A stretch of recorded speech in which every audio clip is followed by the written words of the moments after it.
ये बहुत बड़ा हादसा है। जांच तो होती रहेगी और सीबीआई अगर जांच कर रही है तो केंद्र की ही एक एजेंसी है। जाहिर सी बात है केंद्र सरकार की कमियों के ऊपर तो प्रकाश सीबीआई नहीं डाल सकती, क्योंकि सीबीआई एक पॉलिटिकल प्रेशर में काम करने वाली एजेंसी है। सीएजी की रिपोर्ट छपी है, पिछले साल संसद में दिसंबर में वो संसद के में रखी भी गई। उसमें साफ ये बात कही गई है 2017 अप्रैल से लेकर मार्च 2022 तक 217 बड़ी घटनाएं हुई, जिसके अंदर किसी ना किसी की मृत्यु हुई या बड़ा नुकसान हुआ। ये कॉन्सिक्वेंशियल एक्सीडेंट्स बोलते हैं। इनकॉन्सिक्वेंशियल करीब 1800 हुए, वो अलग है।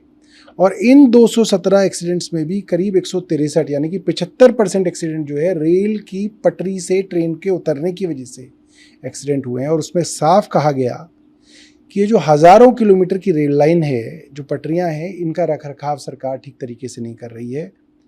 सरकार नई रेलें तो बना रही है, मगर पुराने ट्रैक की जो रखरखाव है, उसमें जो रकम दी जाती है, उसमें लगातार जो है कटौती कर रही है। और जो रकम दी भी जा रही है उसके अंदर भी जो है उसको पूरी तरह से इस्तेमाल नहीं किया जा रहा। यानी कि सरकार सिर्फ वो काम कर रही है जिसमें वाहवाही लूटी जा सके कि हमने नई ट्रेन यहाँ चला दी, हमने नई ट्रेन वहाँ चला दी। जो बेसिक काम है सरकार का कि जो ट्रेनें चल रही हैं उनका रखरखाव हो, उसके अंदर कोताही बरती गई और उसके कारण आज ये एक्सीडेंट सामने आया है। और पूरी तरीके से इसके लिए सरकार जिम्मेदार है। और ये जो सीबीआई का मामला है तो सिर्फ लीपाप होती है, इससे कुछ नहीं निकलेगा। इस मामले में कोर्ट में सुप्रीम कोर्ट पैनल की रिटायर्ड जजों सुप्रीम कोर्ट के रिटायर्ड जजों के एक्सपर्ट पैनल द्वारा जांच की मांग की गई। उस पर भी सवाल उठाया गया, जो कहा जा रहा है एंटी कोलिजन डिवाइस में होना चाहिए था, कवच होना चाहिए था। उस सिस्टम का क्या कुछ डायरेक्शन है, क्या कुछ गाइडलाइन है? देखिए, बहुत ज़्यादा टेक्निकल डिटेल्स में तो मैं नहीं जाऊंगा। मोटे तौर पे ये है कि अगर ट्रेनें आपस में टकरा रही हैं तो कहीं ना कहीं तो सिस्टम के अंदर खराबी है। और ये नहीं कहा जा सकता कि एक आदमी की गलती से ये हो गया, ये सिस्टम की खराबी है। और समय रहते आपने अपने सिस्टम को मेंटेन नहीं किया, उसकी वजह से जो है करीब 350 लोग जो है मृत हो गए। ये बड़ी बात है। अभी मानते हैं कि रिटायर्ड जज के द्वारा एक्सपर्ट पैनल बनाया? देखिए, मेरा तो ये मानना है कि कोई भी जांच सिटिंग सुप्रीम कोर्ट के जजेस के अधीन कोई एजेंसी करे तभी वो जांच जो है सफल है। वरना ईडी हो, सीबीआई हो, ये सब जो है राजनीतिक प्रेशर के अंदर आकर काम करने वाली संस्थाएं बच के रह गई हैं। सीबीआई और ईडी से तो जो है मुझे नहीं लगता कि कोई भी उम्मीद लोगों को बची है। इस मामले में विपक्ष और भी सवाल उठा रहे हैं। जैसे ममता बनर्जी ने कहा है कि जब वो घटनास्थल पे थी और उन्होंने एंटी कोलिजन को लेकर सवाल किया तो उस पर कोई जवाब रेल मंत्री का नहीं था। राहुल गांधी ने भी सवाल उठाया कि आप कांग्रेस के शासन को लेकर सवाल उठाते हैं, लेकिन कांग्रेस ने ऐसी घटना पे कभी नहीं कहा कि ब्रिटिश के कारण हुआ। हमारे रेल मंत्री ने इस्तीफा दिया इस मामले को लेकर एक बार जब घटना हुई थी ऐसी।